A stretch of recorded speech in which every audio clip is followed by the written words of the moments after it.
Ang aking bisita ngayong araw na to para sa aking podcast ay isang 27-year-old TikToker with 21 million likes sa kanyang mga TikTok videos.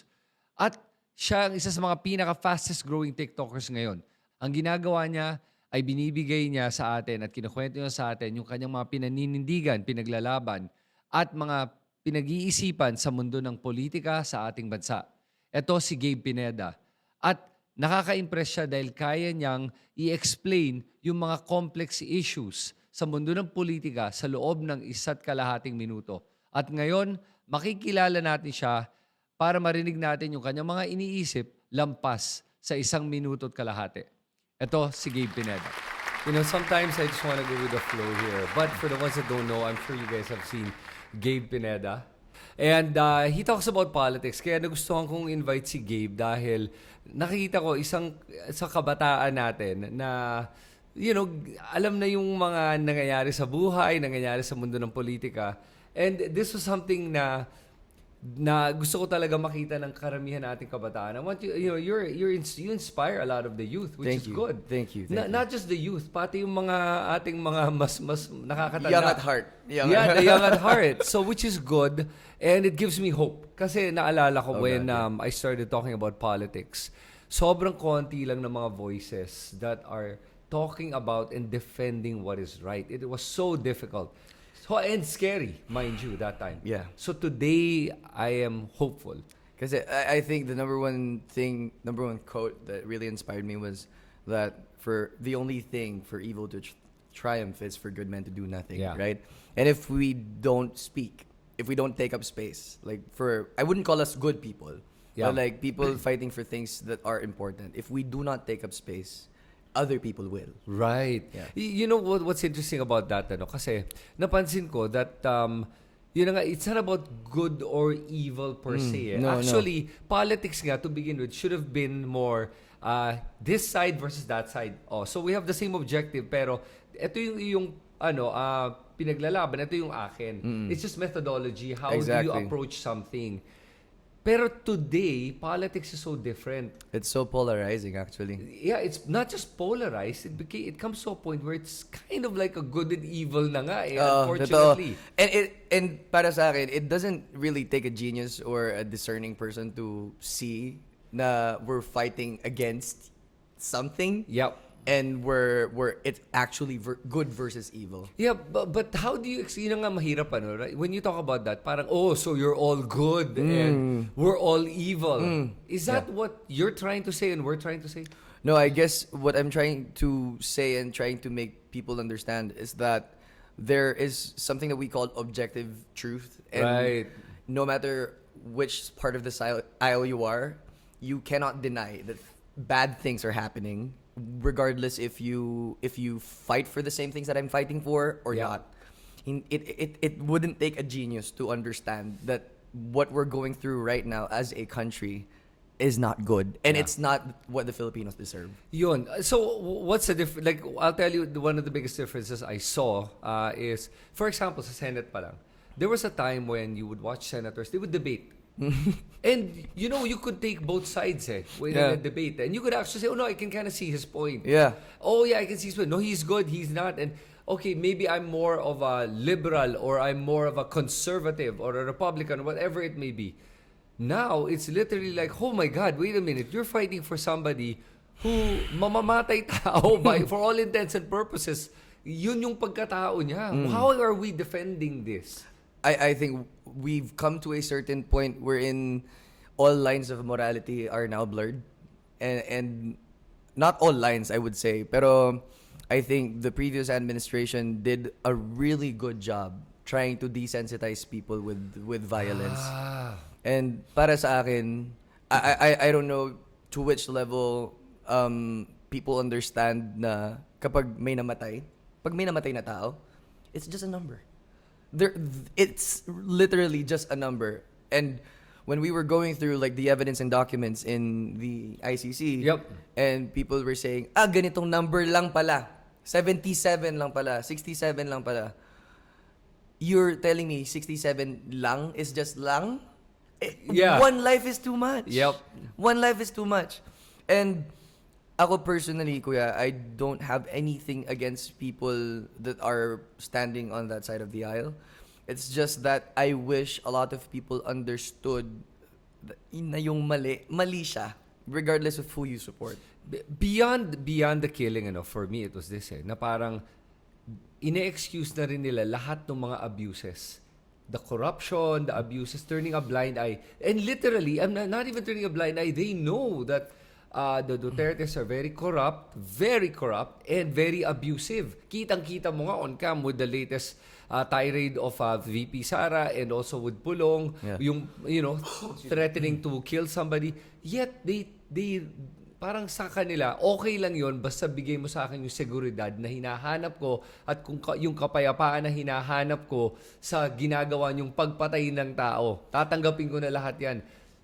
Why do you think that is that they're able to parang separate it and say, no, okay na yan. I'm okay with that if Duterte does it. Kasi binibigay niya ako ng seguridad at kapayapaan. You bring up such a good point. I think I'd like to circle back dun sa sinabi ko that the previous administration did a really good job desensitizing people that lives are not lives anymore but merely numbers. Now, ang mahirap kasi it was paired with such a brute force na I would say na shell shock din yung mga Filipinos in a good sense. Parang they felt this false sense of security. Yes. Na, okay, if siya yung nakaupo, we are safe. If siya yung nakadestino ngayon sa gobyerno, we're okay. So regardless of what they do, say, or think and teach people, I don't care about that so long as we're safe. So it ends up being selfish. Kasi, okay, may mga nangyayaring ganitong klaseng anomalya, pero okay lang naman kami. We're good from where we're standing. We're okay. We're safe. Yung tatay ko nagbago siya, addict siya dati, and that's not something that I disregard or discredit. I know a lot of people who changed their lives. To be fair, marami naman nagbago, but there's a big but right there. Now you cannot justify the lives that were lost unjustly, not processed. Yes. Just because they did something remotely good. Yun po. So what's interesting with what you said is perception. So the perception of safety, it's not even real safety, it's just a perception. So one thing that I learned from Ronald Llamas actually in my talk with him, was sabi niya, alam mo Chris, forget reality. The more important thing is the perception of reality. Oh God. I think what the former First Lady said, reality is not, sinabi niya sa Kingmaker, I might be misquoted, pero reality is not real, but perception is. Perception is real. And I was talking about this in a video that I would argue to people that are watching na we weren't really safe. We were just afraid. Yun. Oh, that's interesting. You are not safe. You are afraid. I agree. And I think yun yung hindi maipagkasya ng ibang tao sa utak nila. And they brand you, the worst comments I get are like, oh, takot ka kasi may ginagawa ka masama. Dude, I was 18. I was 18 playing basketball, and dahil patpatin ako, I was a scrawny kid. I would be very afraid to go out because ayoko mapagkamalang addict. Diba? Kasi, Oh my God. if you saw me outside back in 2016, Aha. pagkakamalan mo kong addict sa itsura ko kasi ang payat-payat ko, ang tangkad ko. Oo. Di ba? Pero like I said, I would argue that a lot of people had this false perception of safety and under the guise of... No. They were feeling a false sense of peace under the guise of security. Right. And for me, it was blatant just fear. If Yeah. you do this, you're dead. Yeah. You know what was interesting? People think that it's the masses that are supportive of Duterte. I actually beg to differ. And if you look at the people that I've talked to, they're the middle class. There was a school owner, an owner of a school, Christian. And you pa, Christians. Sabi sa akin, and may anak to sabi niya sa akin, I support Duterte. And I was surprised. I said, why? He goes, because there's peace. I go, let me ask you something. I said, do you notice, but there's a difference. Oh, yes, it's dangerous now. Are you saying in your streets it's dangerous? Have you seen crime itself?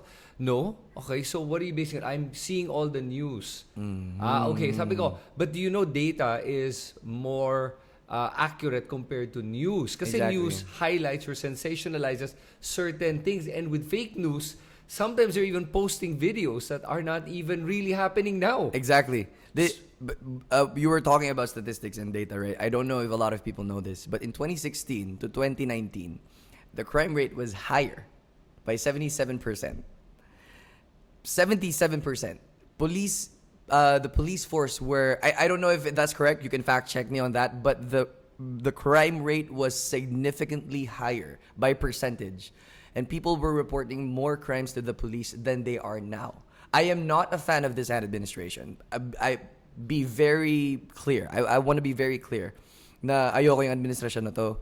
Pero you have to understand that the branding that we're saying that we were a lot safer is factually and statistically incorrect. Yes. But by data, we know if we look at the police reports in 2016 to 2019, Compared to now. crime rates were higher. Yes. That's why perception is very important.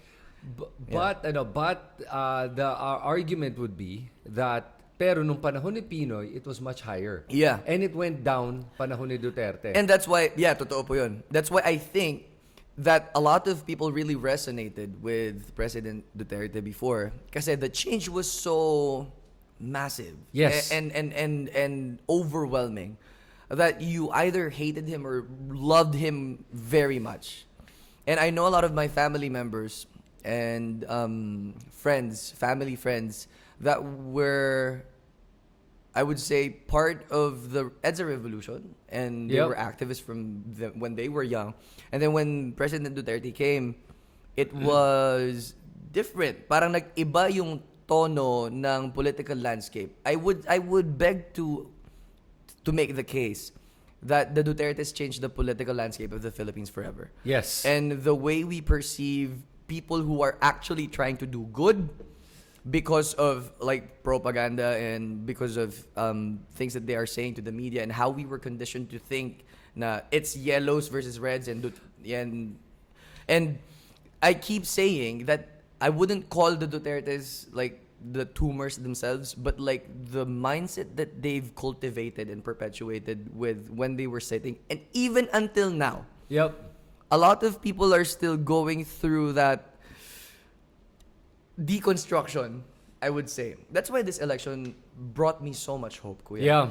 It brought me so much hope, and they better strategize really well for 2028 kasi fake news is not gonna work anymore. That's why there was a surge of another smear campaign against Senator Bam Aquino. Yes. Right after he won, because they were so shell-shocked. They can't believe it. That he was number 2.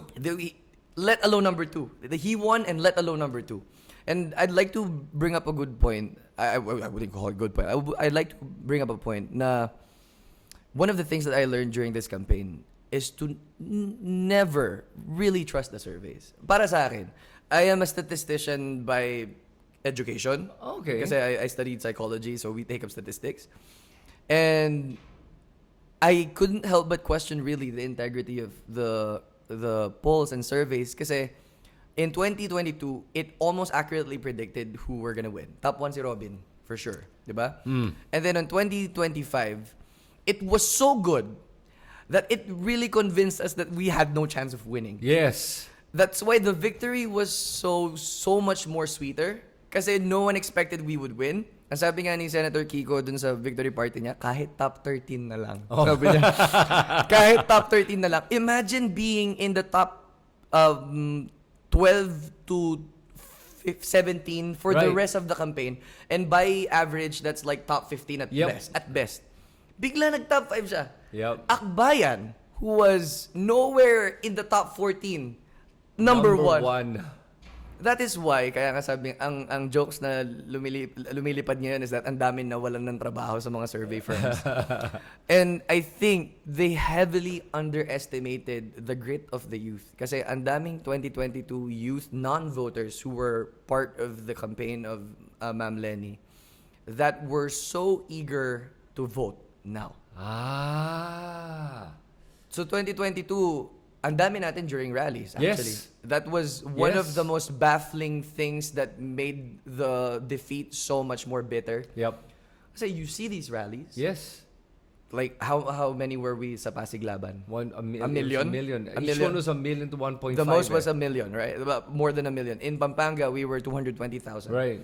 So it did not make sense why we lost. In my head, with all the artist endorsements, with all the rallies, after the election day, when I went out, it felt so grim and bleak. And I felt so naked.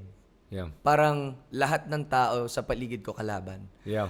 Pero nung 2025, what made it so much sweeter is that we thought we weren't gonna win. That's why the polls were so great and good at what they were trying to do. Yep. Because if tayo na magkakasangga dito sa parte ng aisle na to, we're totally convinced that we were not gonna win, and then we won, how much more yung mga demographic nila? Right.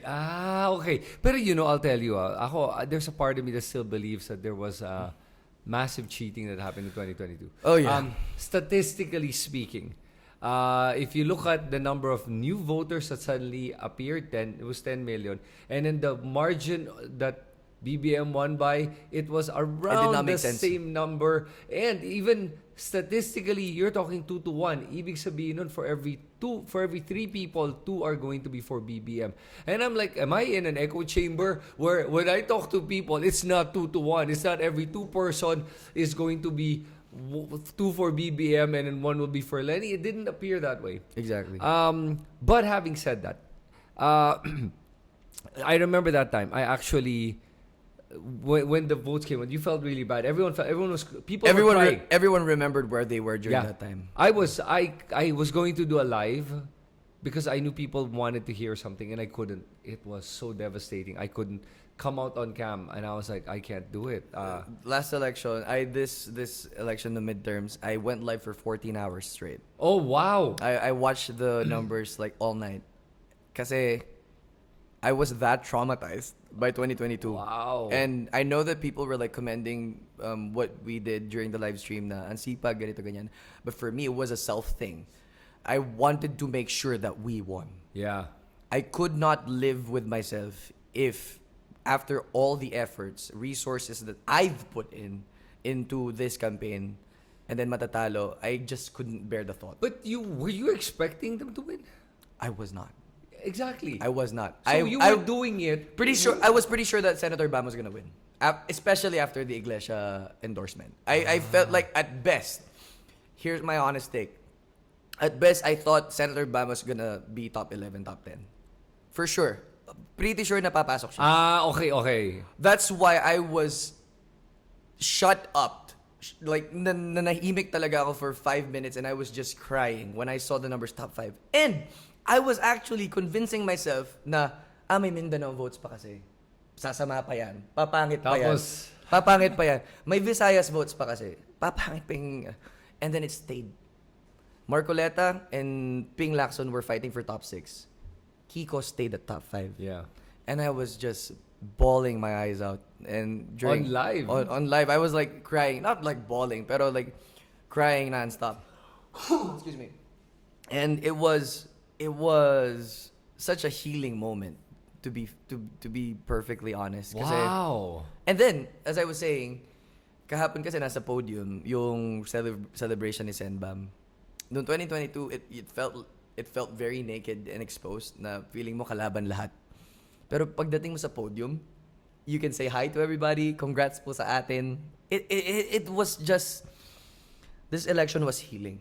Yeah. Very, very healing. Excuse me, kuya. Ayan. Oh, wow. That's interesting, Okay. Pero okay, right now, so where we're at right now, one thing that that did cause concern for me when you look at the numbers is how split the country is. 5 for Alianza, 5 for PDP. PDP laban, 2 for the Pinks, for lack of a better Opposition, word, yeah. the opposition, the true opposition. Where do you think it's going for 2028? I feel like ang number one problem ng admin, let's just talk about the admin for now. They don't have a candidate. They don't have a ready candidate to fight against Sara Duterte if she does not get Impeached. convicted. Yeah. If she does not get convicted and she gets acquitted, I dare say there would be no 2028 election. She's gonna win if she does not get convicted. It's going to be very grim. That's why this midterm election was so important. Dare I say the most important election Yeah. as of current dates, as of current history. Kasi if Vice President Sara doesn't get convicted, she has like a very big chance to win.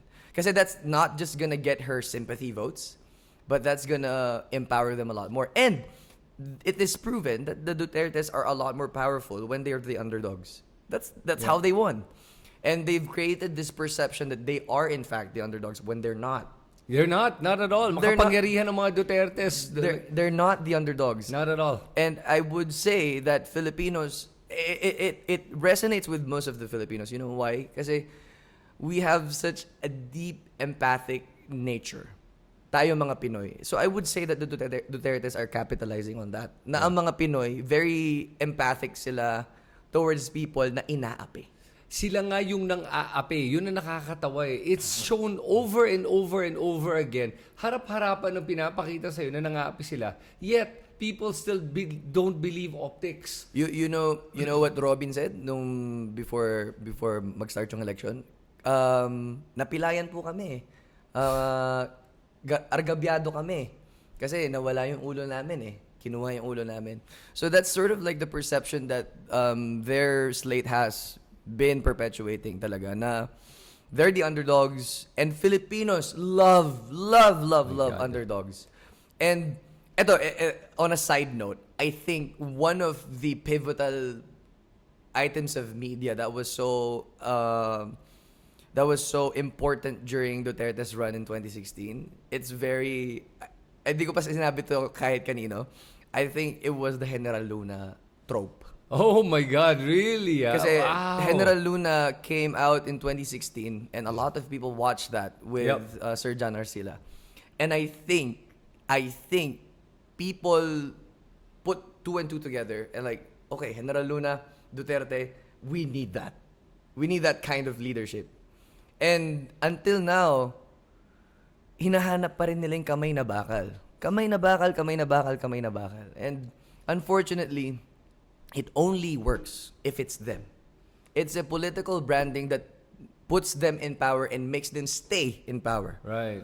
And people they're allies with and their cronies and everything, sila yung magsistay in power.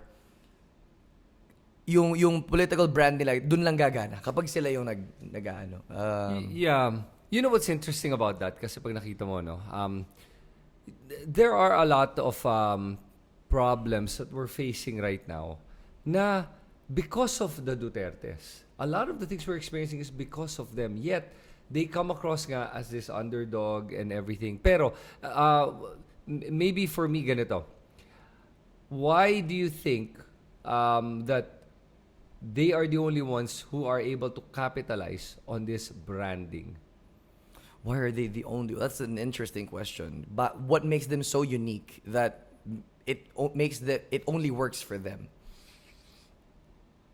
So many underlying factors, I would say. I think one of which is Rodrigo Duterte's branding as tatay.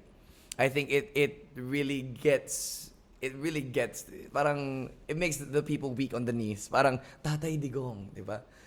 Oo nga naman, kung tinawag mong tatay ang isang presidente, that makes them so much more relatable than the other presidents. Kaya nga, I think, ito, sinabi ko to sa friends ko, sabi ko, the number one thing that brought Bongo number 1 and Bato at number 3 was the ICC shenanigans and the impeachment of Vice President. Right.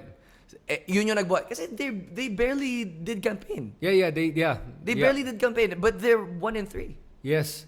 Actually, okay, sige.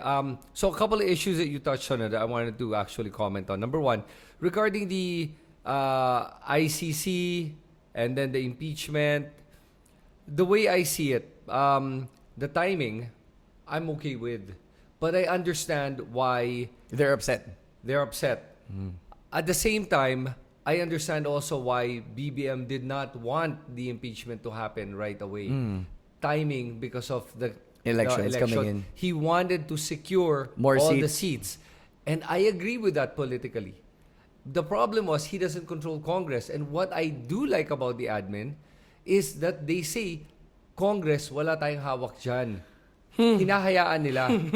Now, again, sure, you can take that with a grain of salt kasi Romualdez is Speaker of the House. But Romualdez and BBM don't necessarily always Agree with each other. Right. Exactly. So, in a sense, Romualdez was acting on his own.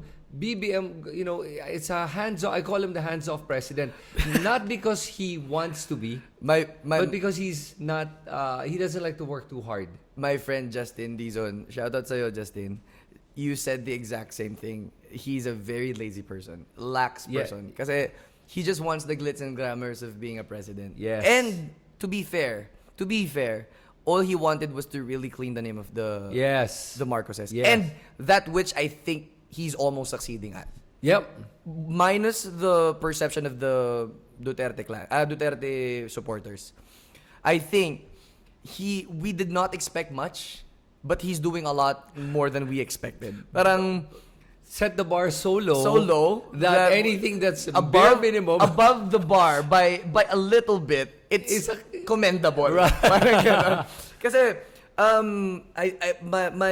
my psychology professor said this, that I mean BBM's form of governance is a lot closer to Lenny's, actually. Central left, very centric Yes. left ang approach niya. He doesn't like China. Right. He's pairing with the US. Yes. So very centric left. Tapos nilalabanan ng West Philippine Sea. For that, I commend like the admin for that. And I think that's where the misconception comes from. That dahil we are expressing dissent with the Dutertes, and we're not really that much expressive of our disappointment because it's already given that we're disappointed with the president. Akala nila, if I wouldn't say anti-Duterte, but like anti whatever they're doing, kala nila pro-BBM ka. And that's Yeah. one of the most frustrating and insulting things I have ever heard. Now, maka-BBM ka, no? Excuse me? Parang, come Yep. on. That's not even remotely true. My friend Justin Dizon, I keep shouting him out kasi during the campaign talaga, I've learned so much from him. And sobrang precise ng mga sinasabi niya when it comes to the political landscape. Kasi what he says actually happens. Right. And I'd love for you to meet him one day. Yeah, I'd love to. So He was in PBB before, if you know, in 2020. Justin Tizon. We have this running joke that he was the first evictee, no? 2020. I don't, funny, I don't actually consume a lot of content. Same. Yeah. Same. Like when people tell me what do you watch as for leisure? After I upload my videos, I get the freak out. Yeah. I don't stay on social media. I may post a lot, especially because of the campaign season. But during my content creation, I just make the video, I upload the video, and then get out. Yeah. I don't stay. Ako, the only time I stay is maybe if I need to reply to comments. Me too. Yeah. But even with comments, and I'm particular with who I reply to. If you give me an insult, I'm not gonna reply because it's Exactly. a waste of time. But if you debate with me, I will comment. I will comment back. I do too. Whenever there are comments that are giving really, really good points, and it tickles my brain a little bit, I would reply and spend like 30 minutes replying back and forth. Para sa akin, my central belief with replying and noticing comments is that if you give value to good comments, you are gonna give value to the bad comments. That's why even if I appreciate like great comments, compliments, I don't reply to them as much as well. Kasi parang nagbibigay ako ng value sa maganda, tas sa pangit, hindi. So I don't give any necessary value to both. Parang, okay, thank you. I appreciate that you appreciate my work. but it is what I do, and yeah. So what's interesting with what you said was this is something that I tell people I'm very particular with is when I started I got a lot of bashers. Yeah. 90% or almost 100% were bashers. Kasi nung time na yun, it was the time of Duterte. And everyone was so brainwashed. Now I get a lot of good comments. So one thing that I kept myself and I am aware of is I appreciate the good comments as much as I appreciate the bad comments. Oh wow, that's a really good way to put it. Yeah. So pantay yung appreciation ko sa kanila. Yeah. The effect on me is the same. On different sides, but it's the same degree.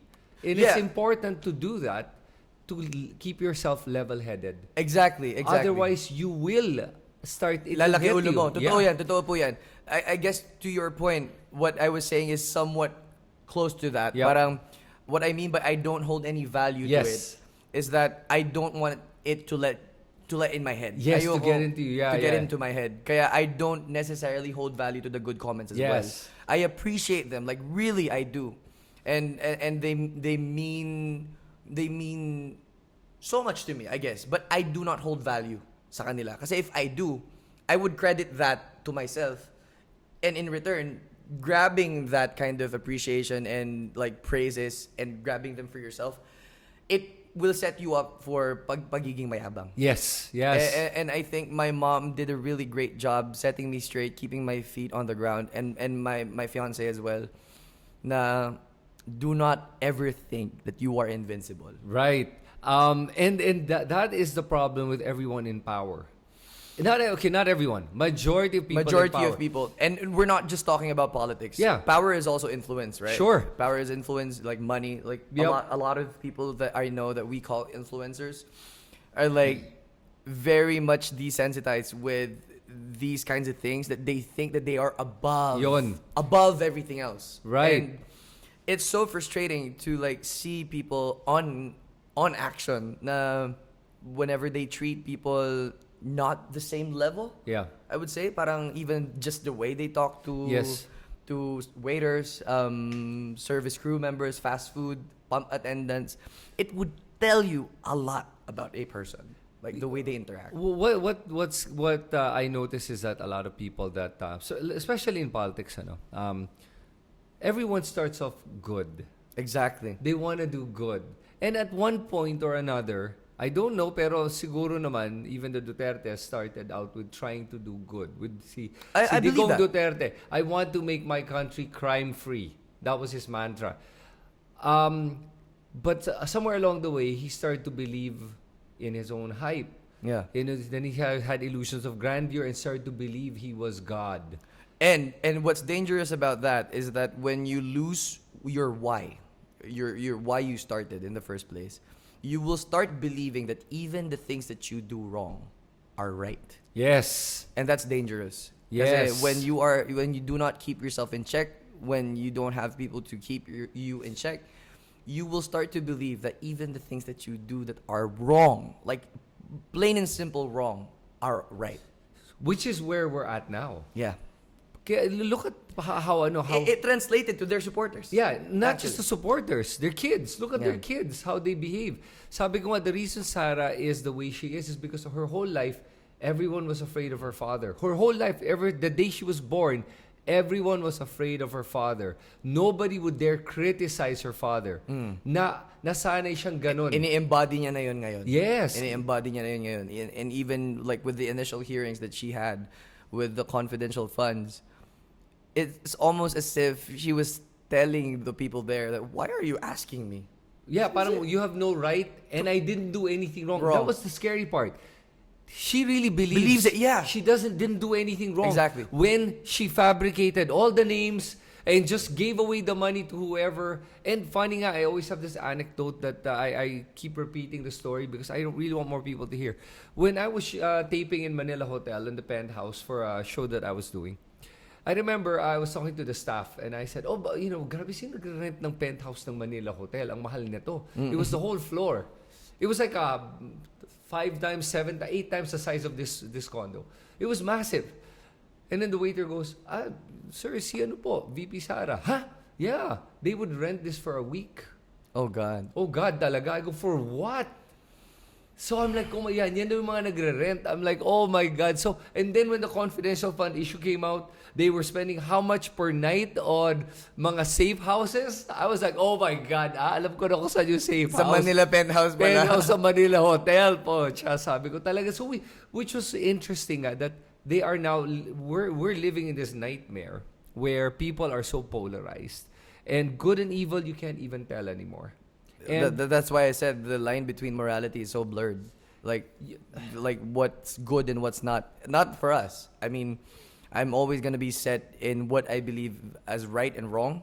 Pero a lot of people that are not as, I would say, for the lack of a better term, informed as us, they do not see what's right and wrong anymore. Are you parang may galit ka ba sa mga Duterte supporters? That's a really good question. I did spend a considerable amount of time being angry, not only at DDS supporters, but also with BBM supporters during the 2022 election. Okay. So let's start from there. And I would say na ngayon, it's leaning a lot more towards, I guess, sympathy and empathy. And I wouldn't say pity, kasi I don't pity people. To a certain degree, they place themselves there. But, ang akin, wala na akong galit. Wala na akong galit kasi it will just be a cycle of me pointing fingers. Pero believe me, I am troubled and I am conflicted kung kanino ko i-direct yung anger ko. Is it towards the politicians who takes advantage of the people that they made uninformed, or is it the people that chooses to stay uninformed? So it's like a dilemma, a moral dilemma of who to blame. That's why I started creating content. Because if I cannot direct my anger to any of these people, but I know that I can direct my anger towards what the current I wouldn't say administration, but like the people in power are doing, and then I would channel my anger and make it into something useful para sa mga tao. Okay. And one of the most satisfying comments I would ever get, especially as of late, is that, Kuya Gabe, dati akong ganito, namulat ako. Hindi mo mabibili ng pera yon, Kuya Chris. And I feel like I am serving a good life purpose and I'm doing something remotely right. Yeah. Kasi for them to escape that fanaticism, that heavy, I would say they're hypnotized. Yes. Almost. Kasi Brainwashed. Duterte is such a good, I would say, he's a good politician. And he knows how to present himself in a way that people will love him. Majority of the people will love him. And to escape that kind of trance, kung saan you are very much supportive. Kaya nga ako, I have no qualms with them anymore. Kasi if I can even reach just one person, that's a win for me. Yeah. And para sa akin, to be angry at them would be, in the grand scheme of things, pointless for me. Kasi sayang lang yung galit ko.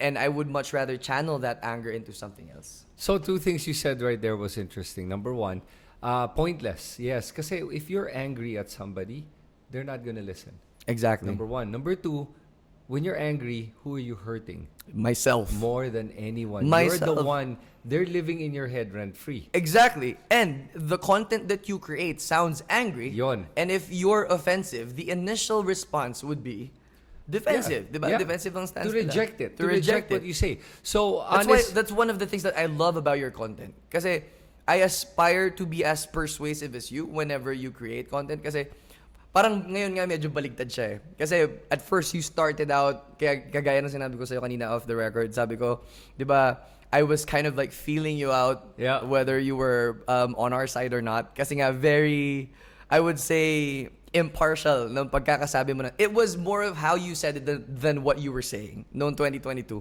And then I figured out, okay, kakamping siya back then. And I'd like to touch on that more later. Pero ngayon, medyo mas stern ka na, mas clear Yeah. ka na with what you stand for. Ako naman ngayon baligtad.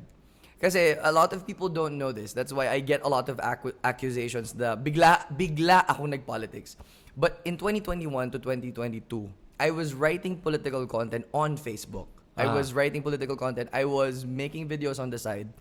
And one of my frustrations was that as a content creator, I did not want to get boxed on the political box. Yes. And I wanted to talk about other social issues, such as like the patriarchy and whatnot. Ngayon, baligtad naman. Ang approach ko is that hindi mo ko kalaban. Hindi tayo magkakalaban. Because people in power have did such a good job pitting us against each other. Yes. We're not enemies. We are not enemies. At the end of the day, whether you stand with BBM Duterte or the Kakampings, you want the country to be better. Yep. That's what you want, right? Wala namang Pilipino ang may gusto na mabuhay sila sa kahirapan buong buhay nila. And once I adapted that mindset, my tone shifted. Yeah. And it started gaining people from outside the echo chamber. And I think people from our side of the aisle need to understand that with much more deeper patience and understanding na hindi mo sila kaaway. Ang inaaway mo, kasama yan sa pinaglalaban mo. Yep. And that's one of the toughest pills I've had to swallow during the last 3 years na it's gotten to a point where you create content and it's counterproductive. You know the notion that people are setting na kayo yung reason but natalo si Lenny? Right. To a certain degree, that's true. Yeah. If we were not cheated last election, I don't know what's more painful, we got cheated or 31 million people really voted. If that's even remotely true, then ibig sabihin, natalo nga si Lenny partly because of our doing. Right. And a lot of kakampings are not accepting that. And if you begin to accept that, I was talking to my friend Patty Bao, if you know her. Kailangan mong magkaroon ng enough humility to admit that you played a part in the defeat. Yeah. Kasi who were you really doing it for? Kanino mo ba talaga ginagawa? Were you doing it for the country or were you just stroking your own ego that I'm right, I'm morally righteous, I'm correct? And if we change that tone and make people understand that we are not your enemy, and we are teammates towards a better future, your tone will shift. Yeah. I promise you. There are times na pumapatol pa rin ako kasi minsan, syempre, I'm still human. Yep. Nakakapagod pa din maging meek, Yep. maging tame, and maging very self-control-ish. Sobrang hirap pa rin nun. Pero most of the time, I try to change my tone and say na hindi tayo magkaaway dito. Yeah. We were never enemies to begin with. Yeah. You know, the way I look at it nga, like, it's exactly that na I always keep repeating in my videos that hindi ako galit sa mga supporters ni Duterte. Dahil alam ko na nabudol din sila. Hindi lang nila alam na nabubudol sila. Even until now. Araw-araw. Yeah, binubudol sila araw-araw. And that's the thing eh. Number one. Number two, parang you know, if I were to make an analogy, I use the analogy of the zombie. Sila yung kinagat ng zombie na naging zombie. So it's hindi not- nila alam na zombie na sila. zombie sila. So parang how can you blame them? They don't even know that they don't have a brain there. And I don't mean that as an insult. I mean totoo kasi when you're you're bitten by a zombie, you're not thinking anymore. You're just acting out of instincts. Patay na yung sympathetic nervous Oh, system. yeah, wala na. You're just instinctual. And what's happening now is a lot of these things are caused by the fact that we're going back to the basic instincts of Oh, God. survival, death. Totoo yan. And yun yung nangyayari. Where we are much higher beings than that. When I say higher beings, human beings. We're not animals. Exactly. Hindi dapat tayo umabot sa ganung punto. Yun nga, I would like to bring up that point kasi a lot of, by the way, I do not brand myself as a kakamping anymore. Long after the election. After the election ended, I think I would much rather call myself Pinoy and Filipino kasi I think even to a certain degree, I would beg to make the point na some kakampings are also fanatics. In the same sense that DDS supporters and BBM supporters are fanatics. Yes. And the mental gymnastics that a lot of these kakampings do are a lot harder since they're intellectual. Magaling sila eh. Yeah. So the minute that you cross that boundary of seeing something wrong and you do not call it out, you are in dangerous territory, my friend. Parang I agree. We should always be on the lookout for each other and for ourselves. And even looking out for our own biases. Exactly. That's why I love talking to my friend Miss Patty kasi ang hirap aminin even to kakampings that we live and breathe by our biases. And if you do not catch yourself quickly, you will fall under the same trap of those that are on the other side. So how about this? Let me preface it by saying this then. That I've noticed that the elections are never won by logic. They're always won by emotion. Exactly. And not even by platforms. Yeah, not even by platforms. And I even said this nga before. I never voted for Pinoy. I never supported Pinoy. Yeah. I actually voted somebody else, and I looked at the people that voted for Pinoy as fanatics. Yeah. Why? Because they voted for him. If you look at his track record before he became president, it was a substandard track record. It wasn't anything amazing. No, it Yeah. wasn't. He was a poor student or a poor congressman at that point. He was a poor performer. Yep, talagang wala. So, what were they basing it on? The death of Cory. Yeah. That's all it was. So, that's why for me, Duterte's win was exactly the same as Pinoy's and the same as Erap's and the same as everyone else before that. Exactly. That's So such a good parang point. you're not any better Any than they different. are. Exactly. Yeah. So you're the same, but you're on polar opposites of the Spectrum, perspective. yeah. We're on the spectrum, but in terms of who you are, you're exactly the same person that you're looking across. It's a mirror image of yourself. looking across and looking down on. Right. Yeah. Yan. So that's why when people finally call me kakamping or dilawan, I remind them I didn't vote for Pinoy. But having said that, I liked what he did. Some of the things he did. When he was president. Yes, I was surprised at the results. Exactly. But I did criticize him on a lot of things as well. And that- But there's nothing wrong with that. Isa pa, ay grabe kuya. Kaya Isa pa sa pinaka naging malaking change sa political landscape ng Pilipinas is the way we criticize leaders. It has become so vilified, so bad, to a point that ako, even right now in this podcast, I am afraid to speak out, even at the level I was already doing so.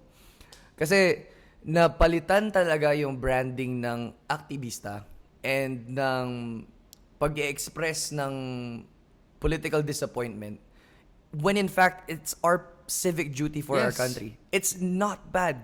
Ang galing nung sinabi ng isang attorney na naka-back-to-back kong speaker sa University of Makati. Sabi niya, they understand why a lot of even youth are hesitant to enter politics simply because so much fear surrounds it and it engulfs politics so much, yung takot. Yep. That's why it translates over to the parents na wag kang magpupolitika, don't talk about political things kasi you might die. Let's put it simply. If you speak badly or you speak negatively, Yeah. not badly, badly is bad, Yeah. but negatively against a certain administration, there will always be a looming fear for your life. I do, especially now that I'm a dad. And I'm a lot more precise with what I try to say. And it should not be like that. That's Yeah. my frustration. You should be able to express your concern as a citizen, your disappointment as a voter, Yep. and not be afraid of your life. Kasi we have reached a point where we say negative things about a certain administration and there's always that feeling that you're looking over your shoulder, and it should not be like that. Right. But that was more in the previous administration. Yeah. Kasi compared to now. Totoo, compared to now, Malaki yung difference ha. I was going to that actually. Parang isa pa sa mga surprising pat on the back ni Baby BBM is that you can actually express dissent over this administration without actually fearing for your life. And it's a lot scarier back then than it is now. That's why the 2028 elections are so important. Kasi Yeah. one of the things that I realized is that Marcos is not power hungry. Like Bongbong, Yeah, he's not. he's not power hungry. Yeah. And he just wants, like I said, the glitz and glamours of being a president. Yep. Like He's enjoying the dinners, the dinners, the parties. He's always been like Yeah. that. That's why he didn't finish college. Yep. That's why. Anyway, kaya nga ngayon, ang mahirap kasi the criticism that we're saying now are not for him eh. We're still criticizing the Dutertes even until now. That's why meron pa ring looming fear.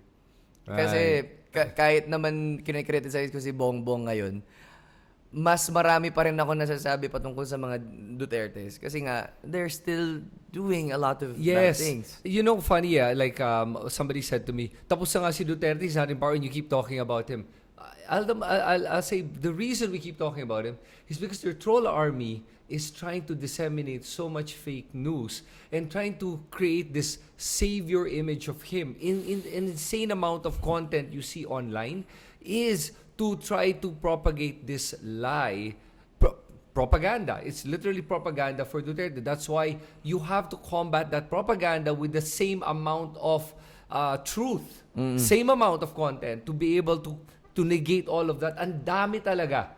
And that was what happened in 2016 elections. In 2010. Was nobody said anything. Everyone was so afraid. That's what pushed them into power. Exactly. Because if you commented back in 2015 before the election against Duterte, the troll army attacks you, and we didn't know they were troll armies. Now we do. Now we do. We see them. Oh, now God. they're exposed. Exactly. That's why we speak out. So when Exactly. people ask me, why do you keep talking about Duterte? Because Duterte trolls are speaking and they're talking and they're trying to And get... we need to take up space. We do because Exactly. if not, they are the ones taking over the space. Exactly. On social media, you see it everywhere. TikTok. Thank you for going on TikTok because I don't... TikTok is... No, actually, thank you for going to Facebook, actually. Kasi TikTok is a lot more accepting with the comments, at least for me. Facebook is a different breed, kuya. Like, the comments that you get on Facebook, at least for me, when wow, that's it's a interesting. different experience. When I cross-post my post on Facebook, mas marami akong troll sa Facebook kaysa sa TikTok. Wow! Sa'yo ba, baliktad? Sa akin, YouTube is where a lot of the people are more maybe insightful, or they're more they're more willing to debate Yeah. properly. Mas Pero- articulate sila sa YouTube. Yes, Facebook is another level. One-liners sa TikTok. Yeah. TikTok is also similar though for me. Yeah. Kaya nakikita ko yung content sa TikTok. It's a lot of pro Duterte, pro China. Yun Pati yung mga live stream, nakita mo na ba? Have Hindi you ko ba- have you ever No, seen a I've live? never seen a live stream. It's scary. Really? It is like God. Sobra. They make Duterte as a god. Okay, here's would you debate with a Duterte influencer? Personally, I think I wouldn't. You know why? I think majority of the DDS influencers do not debate in good faith.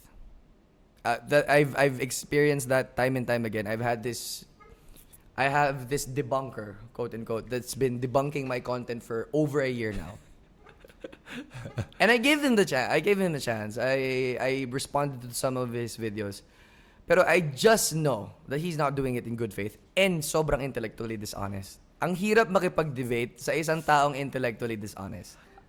Alam mo, like ako naman, the way I see it, I have this thing I don't want to amplify their God. I don't want to amplify their platform. I don't want to go there kasi I feel like it sounds egotistical in my head na No, screw it. ayoko silang bigyan ng platform. Ayokong bigyan ng bosses. I don't want to give them any more air. Exactly. Yun lang yun. For me, ganun ka bottom line. Unless it's the other way around. I mean, I'm gonna be very strategic about it. If you're a big influencer, yeah, exactly. I'll debate with you. Exactly. You Let's debate. know this debunker of mine. When he started, he had 8,000 followers. You know how many followers he has Oh my now? God. 57. Tama? Tiga mo. 57,000 followers. And he could deny it all he wants. Pero if you scroll sa video niya and you do not know the context of what he's saying, you would think that it's a fan page. Kasi my face is all over his account. Oh, wow. So, see, he took advantage of exactly. your base to be able to capture. And what he does is so strategic kasi he puts my video first and then stitches it para people would think that it's me. And some people would even comment na kala ko pa naman si Gabe napaswipe up, napascroll up tuloy ako. Kasi he would re-upload them, not stitch them. He would re-upload them to a sense na mukhang ako yun. Kasi gagamitin niya yung hook ko. Yep. Tapos ipapatong niya yung sa kanya. Right. So yun yung sa akin, like more than anything that right now, nakikita ko talaga that from the Duterte side, they really have a troll army, paid troll army. It's proven. There's also non-paid. That's the zombies. Yun yung mga kinagat na hindi nila alam na they're just following blindly. Merong paid trolls. And the really bad part of this is, I don't see any paid trolls on any other side. Listen, I've been asking this on X so many times. Can you please name me a BBM troll, paid troll? Exactly. I can't think of any.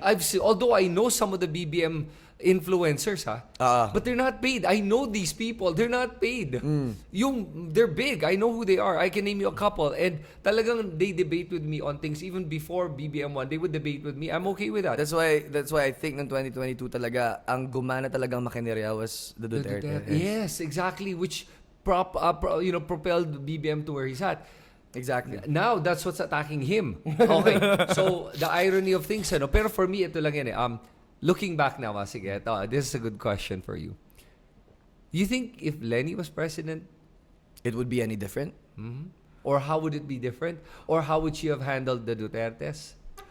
I would say that the number one mistake that Lenny did during her time was that she ignored the trolls. She was too kind, bro. Like, yun ang something na dapat nating iwasan going to 2028. Like, she ignored. Yeah, pretended that it didn't did not matter. exist. Yeah. It did not matter. It bore no weight. Yeah. Ma'am, sorry po, pero masyado po kayong mabait. Kasi hindi niya po talaga pinansin. Hindi niya pinansin. She thought that it wasn't gonna affect her. Kasi from 2016 to 2022, the troll campaign against Leni Robredo was huge. It was crazy. Even at the peak of the election season, they even set out to destroy Miss Aika Robredo na sinabi nila may scandal pa siya. Oh, yes. Ang lala. It was disgusting ang troll campaign. And the problem with Attorney Lenny was that she ignored it. I think it was rooted in her kindness, if anything, not political strategy. Kasi had she not ignored it and not, kasi kahit defensive stance, hindi man eh. You can't even say that she was on the defensive stance kasi she wouldn't reply. But had she defended herself and applied a little bit of offensive tactic, it would have been entirely different. And to your question, Kuya, would it be any different? I would say so. I think, like I said kanina, ang political ideologies ni BBM that he's applying right now is a lot closer to Lenny's. Yes. More than Kakamping's thing. And you can disagree with that however you want. Pero with the way BBM is handling the country right now, I think it's a lot closer to what Lenny would have done. Yep. But I would say that transparency would be the number one thing that's different. Okay. Transparency is not what's in the government right now. Kaya nga, not only the people voted against her, but also the people inside the government do not like Lenny. Kasi nga, alam nila, kung naupo si Lenny, paano sila kukuha ng pera? Right. Saan sila kikickback? That's why Lenny is Vico on a larger scale. Yeah. And I think if and only if Vico could run 3 more terms, it would be great. And eto, magandang usapin to, Kuya. Ang talking points ko kasi about President Duterte before was that what he did was not sustainable. Kasi hindi niya na-sustain yung safety, yung drug-free problem. Because when he left, the problems came back. And what Vico Soto is doing right now is trying to institutionalize the policies that he did during his 2 terms para pag alis niya, at least it would ensure na sinabi nga niya, and I quote, mas mahirap nang gumawa ng masama. Yes. Mas madali nang gumawa ng mabuti. And that's what severely lacked during the Duterte administration. Let me push you back on that point that what Duterte did is not sustainable. He did not solve the problems He of did not. drugs. Exactly. But like I'm talking from a mind of a DDS supporter. Okay, yeah. Kasi in their minds May progress it talaga. worked. Yeah, it worked. I know what you mean. I know what you mean. Pero I'm talking merely from how they perceive Duterte as. Right. Okay. Kaya nga nagtataka sila, bakit ngayon bumalik na naman yung drugs? Bakit ngayon? Nantaas na naman. Yeah. It never left! And it actually, ang nangyari lang, nung panahon ni Duterte, it went from locally manufactured to imported. Exactly. From China. Kaya undetected na siya. Yeah, and it was imported from China and from his friends who were in the government with him and the friends of his son. So I'm like, dude, isn't it so plainly obvious that that's what happened? Okay, so I want to ask a question. Oh, Kuya. go. Is it a question? Hindi. sure. Kasi we're talking about the trolls right now, right? And kanina sinabi ko sa'yo na the Dutertes and their troll farms need to strategize more. Kasi if they think that they can fool the Gen Zs, they're out of their minds.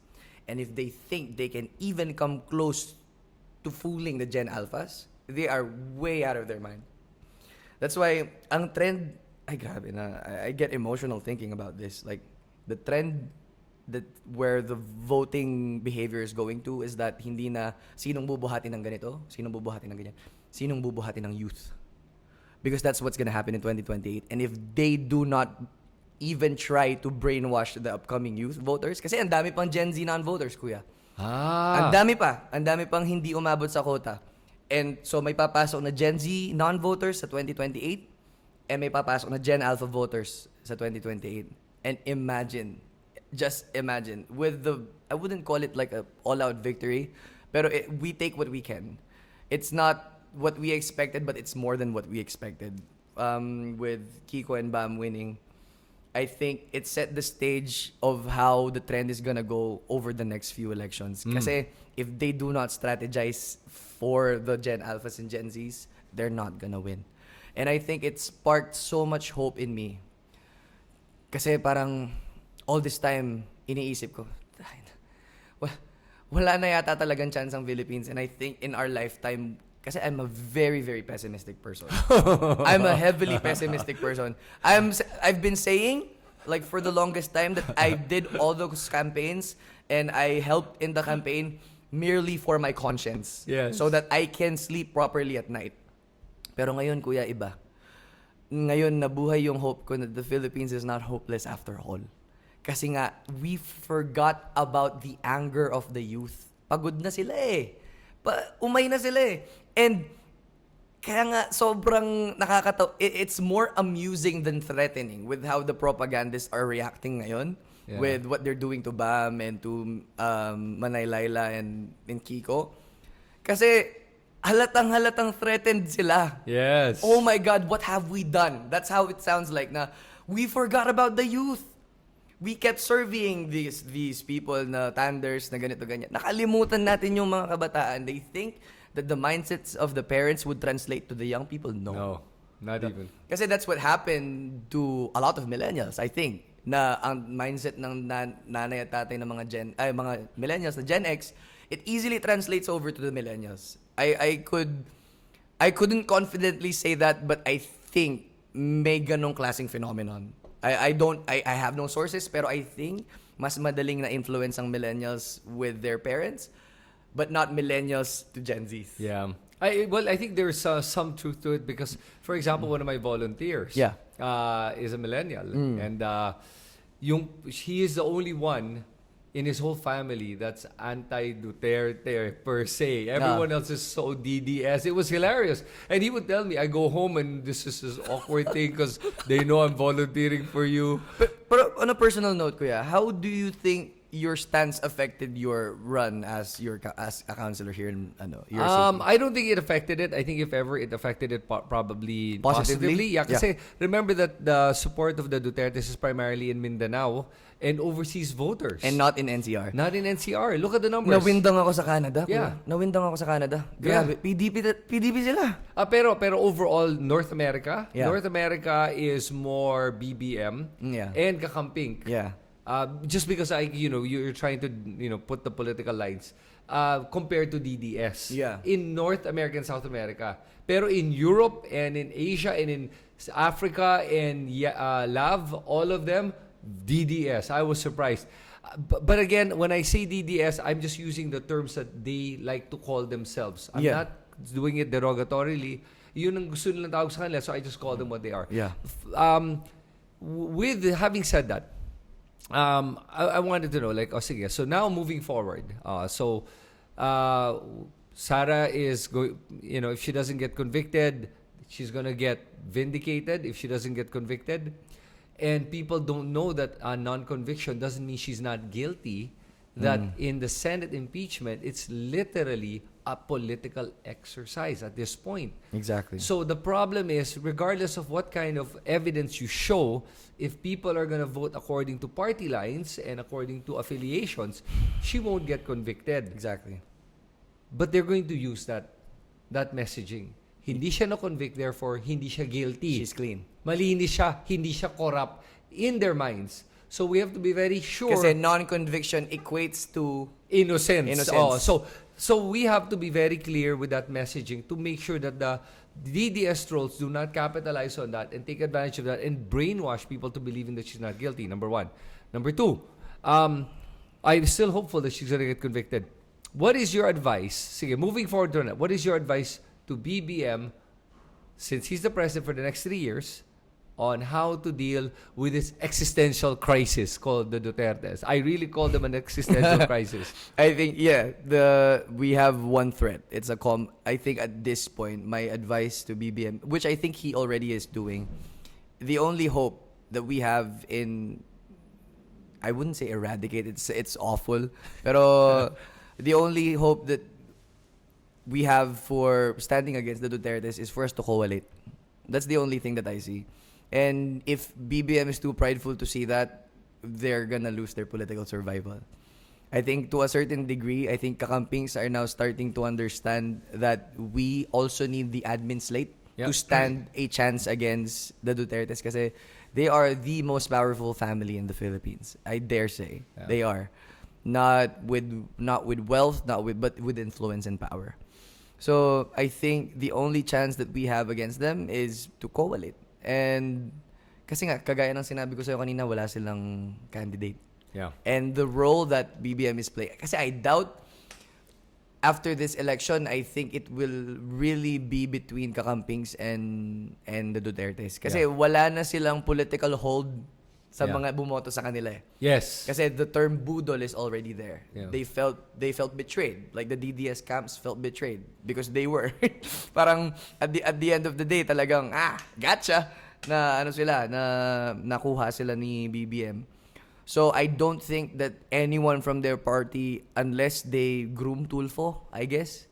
Yeah. Unless they groom Tulfo, pero anyone from their party doesn't have a chance. I think ang last play nila would be to make First Lady run as president. Pero she's not gonna stand a chance. Pero as I'm seeing it now from the information that we have, I think for now they do not stand a chance unless they really stand with kakampings. Yeah. One thing about standing with kakampings, this one thing that people may have missed or glanced over.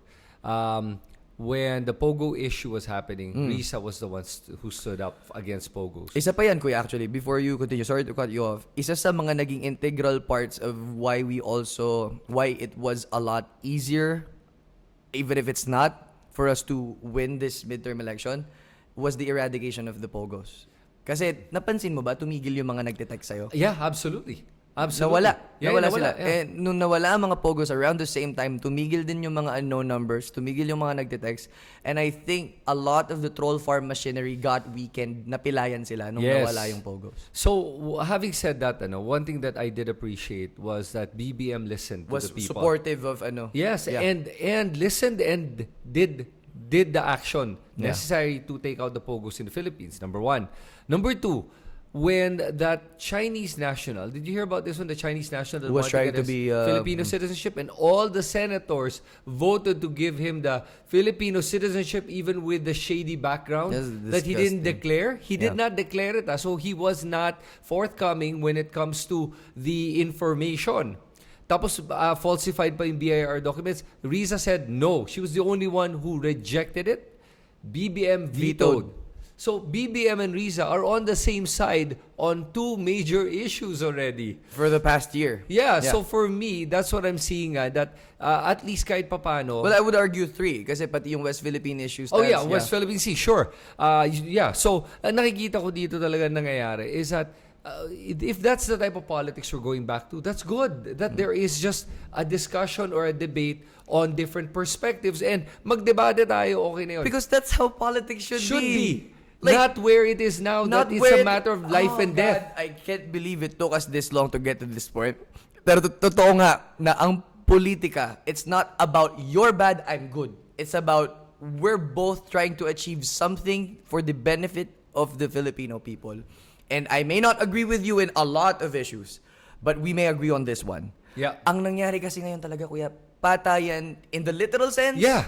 and in the political sense. Yes. If you do not agree with me, you are against me. Kalabang kita. Yeah, and not just that. If you don't agree with me, everything you say is wrong. False, Yeah. null and void. Nothing Walang is kwenta. correct. Oo, Totoo. parang yun ang naging problema. That's why. Yeah, exactly. Yeah. And that's where I'm trying to, and we are all trying to do it, is get to each other. Filipinos, magsama-sama tayo na nakikinig sa isa't isa. Exactly. Na huwag tayong papayag na basta na lang tanggapin yung naratibo ng ating mga politiko. Kasi nga sila may vested interest. Tayo ang pinaglalaban natin ay yung Pilipinas. Exactly. At yun yung alalahanin natin. So if you're a DDS supporter, a BBM supporter, or even a kakamping, sa akin, I implore you to listen to the Each other. I issues think- and each other. And not take sides without understanding the issues. Fully, yeah. Oh, yun yung pinaka-importante. And Isa sa mga nagiging defeating qualities ng Pinoy, kuya, is that from whichever part of the crowd you stand with, ang daming purista. And yes. one of the things that I hate is purism. Sobra. Ang daming purist na tao that if you stand for this, and then you're against this. Yeah. If you're standing against this, then you're probably siding with this. Right. But politics in its entirety is not like that. And right now is not the time for us to be purists. Yeah. Right now, maybe some other time. I know that we have dignities to stand for. We have political stances that we're trying to stand up for. But if we are not going to see the reality of the status of the Philippines right now, we are going to lose repeatedly. Yeah. Repeatedly. So when you say lose, you're referring to? Who are you referring to? By lose, I mean You said we are going to lose. the candidates that did not win during Okay. the midterms. I think Kiko and Bam won, but a lot of the candidates that we tried to campaign for also lost. So I think by the numbers, I think we lost more than we won. Ngayon, I think kagaya nga ng sinabi ko sa isang post, I think it now is not the time for us to be puristas. You know, I'll take a different perspective than that. Okay. I don't think we lost. Yeah. I don't think Heidi lost. In what sense? Oh, yeah. Look, she came from nowhere, from zero. She's not an artista. She's not sikat. She came from zero. With a and 2.5 yet- million budget. Yes. And she beat Willie Revilla, man. Oh, God. Dude, yeah, that's not a loss. Forgive me for saying it's a loss, but I was talking about the other candidates. I was actually going to get to Dean Heidi. A lot of people were really sad about her placement in the election. Sabi ko, with a person and with a budget of with what she had, placing 22 above Willie and other candidates that we did not want Yep. is not a loss. It's hope. Yeah. It is hope that you can run for national position with a 2.5 million budget. Yep. You know, nakakabagbag ng puso, kuya. Alam mo bakit? Even yung Thanksgiving niya, alam mo saan ginawa? Sa Zoom. Oh, wow. Sa Zoom. She was inviting people to come over her Zoom her Thanksgiving for the volunteers kasi wala siyang budget. Right. Tapos sabi niya, nag-post siya, wala akong pang party or pang invite ng mga artista. So, okay lang ba pakishare nyo na lang tong picture ko? She is by far the most relatable political candidate we've had as of late. Yeah. And I may not agree with some of her stands kasi syempre I am a social political activist and I was kind of disappointed with some of her stands. Pero the good outweighs the bad. Yeah. And I wouldn't even call it bad kasi her her personal convictions should be separate from her political Yes. capability. That's what I think. And if she does not really study as to how she said it, pag-aaralan niya, if she does not do that and she blocks certain things for the people that I stand for, that's when we're gonna have a problem. Pero with her track record and her intention and her how she presents herself is very clear and indicative na she's a good candidate. Right. And we should have fought more for her, I guess. So, but I think 2028 di na siya tatakbo. Ah. Sabi niya. Oh, wow. That's surprising. I mean, look at Luke Espiritu naman. Yeah. The previous election, he did 3 million votes. Now he did over 6. 6, yeah. 6.8, if I That's remember not a correct. loss. That's- It's not. So a lot of these things are hope, like you said. I love how you phrase that. And para sa akin, looking forward to 2028, I think there is hope. I think that we just have to be vigilant, not be complacent, and not Just be because we complacent. want two candidates. Yeah. Ako kasi yan yung nakikita kong trend, kuya. Okay, nakapasok na si Kiko and Bam. We're good to go. We're safe. No. Like, This is where it starts. this is where it starts. Actually, sinabi ni Senator Bam kagabi, which really gave me so much more hope. Sabi niya, humanda na kayo sa amin dalawa ni Senator Kiko. He said it so calmly, but there was such a strong power to how he said it. Kasi I just know that we voted and campaigned for the right person. Yeah. Kasi, God, I missed having quality senators inside the Senate. God, Did you ever watch the Senate hearings? I can't. Exactly. I physically can't. Yes. Like, whenever I watch Senate hearings, nasusuka ako. Literal po, ladies and gentlemen, nasusuka po talaga ako. Physically, I cannot bring myself to watch Senate hearings. So I'll tell you, so I would do my coverage of the Senate hearings, so you don't have to. I did it for a lot of people. I Thank would you. watch 12 hours. God, and I swear bless to God, your- it was very hard to Bless watch. your soul, kuya. Bless your soul. Ang dami, especially yung kay Bato. I actually tried to watch the Bato hearings just because I wanted to give him a chance. Kung titignan ko talagang kaya niya. He always it has a was meltdown. so bad. He always has a meltdown. And even yung hearing ni Amy Marcos was so bad. Amy Marcos better than Bato, yes, but it was still bad. And even the Quadcom, I would criticize some of the tactics that they were doing. Yeah. Some of the things Me too, I like. me too. Ako din. But some naman were okay. But generally, I miss nga the days where we would watch. Hindi mo ata ito naabutan yung panahon ni Erap when he was impeached. I was sitting in When was that? 2001, if I remember correctly. I was 3 years old. Right. Barely so remember. I remember I got to sit in the Senate Yeah. to watch You sat in the Senate? the impeachment hearings. Yeah. And I would watch the prosecutors. Who was prosecutor back then? It was the group of Sina Gloria, Sina Nani Perez, who's in hiding right now. He's totally incognito because it turns out that he was very corrupt as well. Yeah, extremely good. But he was such a good prosecutor. I was listening and I was like, wow, watching these people debate and the senator judges debate and talk. I was like, damn, ang gagaling. Ang mga naabutan kong may isip na ako, kuya, was obviously Senator Miriam, the late Senator Miriam Defensor, and then Chisa Escudero, when they were still debating really good. Actually, most of how I think and speak politically came from, those are my roots. Like watching Senator Miriam Defensor like eradicate whoever she stand against was so satisfying to me as a kid because honestly, I couldn't understand most of what she was saying. Right. But like it was how she was saying it. Parang basic ang bobobo niyong lahat. Parang, Right. Parang, and I miss that pride in the Senate. Na you could proudly say that you are all incompetent compared to me. Compared to me. And how dare you even stand toe-to-toe against, toe-to-toe to me. So parang nakakamiss lang, kuya. Kasi ngayon, we actually have a chance to watch quality Senate hearings one more time, di ba? Again. Yeah, so I'm looking forward to that, and at least but it's going to be interesting with Marcoleta now being in the Senate. Oh yeah, he already has a conviction. Parang meron na agad siyang decision. Have you seen? Na he's gonna acquit. Of course, Yeah. I mean that's a given. And he already made it public. That's how fast they think. Even that to a subtle degree. That itself is political conditioning. Yeah. Like the people that support Marcoleta already has a stance because their leader has a stance. That's why we shouldn't be on the defensive anymore. That's my argument, that even from kakampings and for people from our camp should stop playing defensive tactics. Yeah. We should be on the offensive. Yeah. Especially with as dominating of a win for Kiko and Bam, number 2, kuya. Yeah. 20 million people. And 15 million people voted for those two people. So I would call that dominating. Yeah. Parang they dominated the election.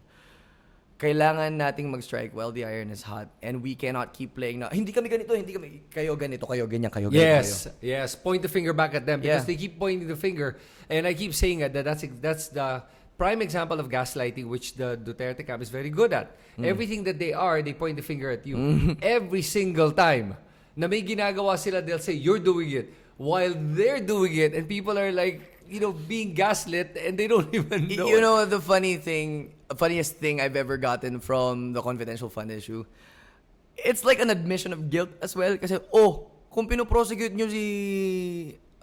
kung kinikriticize nyo si VP Sara sa confidential funds niya, bakit hindi lahat?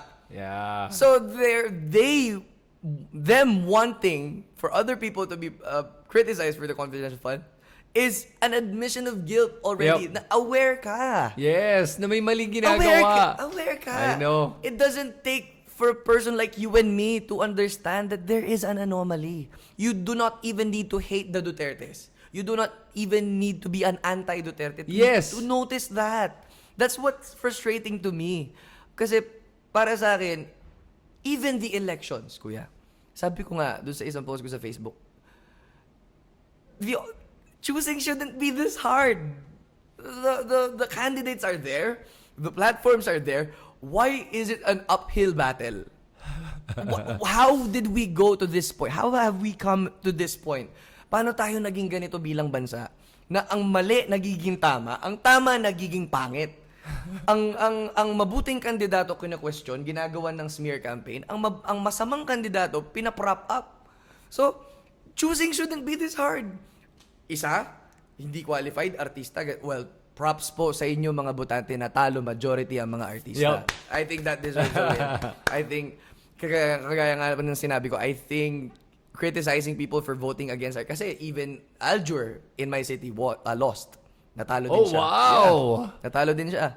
So, like I said, the choice shouldn't be so hard to make.